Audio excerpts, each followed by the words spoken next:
ડીસા શહેરના Satyam ડેરીથી Shubham party plot તરફ જતા માર્ગ પર નગરપાલિકા દ્વારા હાથ ધરવામાં આવી રસ્તાની કામગીરીને લઈ વિવાદ સર્જાયો છે.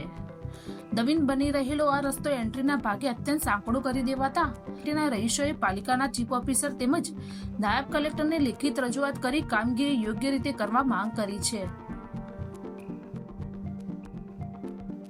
Shubham party plot Patan highway ત્યાંની આજુબાજુના દરેક સોસાયટીના સભ્યોને વિનંતી છે કે જે રોડ બની રહ્યો છે હાલ તે સારો બને અને જેટલો માર્ગ પહોળો બનવાનો હતો, જેટલું નક્કી કર્યું હતું એ પ્રમાણે બને તો એ સારી વાત છે. લોકોની અગવડતા જે હાલ પડી રહી છે એ ભવિષ્યમાં ના પડે એ માટે નગરપાલિકા અને અહીંના દરેક કલેક્ટર સાહેબને વિનંતી છે કે આ અમારું કાર્ય સારી રીતે પૂરું થાય.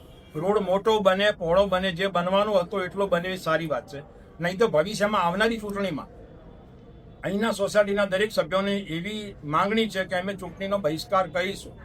એ માટે નગરપાલિકા અહીંયા સરકારી લાગતા વળગતા દરેકને વિનંતી છે કે આ કાર્ય સારી રીતે પૂરું થાય અને કરો એવી વિનંતી છે. ધન્યવાદ.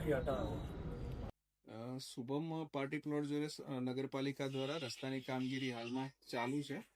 નગરપાલિકા દ્વારા જે કામગીરી થાય છે ડીએલઆરના ડિમાર્કેશન મુજબ થાય છે અને હાલ પણ સ્થળ પર ડિમાર્કેશન મુજબ જ કામ ચાલે છે. છતાં પણ આજે જે લોકો નાગરિકોએ રજૂઆત કરી છે રેફરન્સમાં ટીપી શાખા અને બાંધકામ શાખા દ્વારા સંયુક્ત રીતે ફરીથી ચકાસણી કરીને ઘટતું કાર્યવાહી કરવામાં આવશે.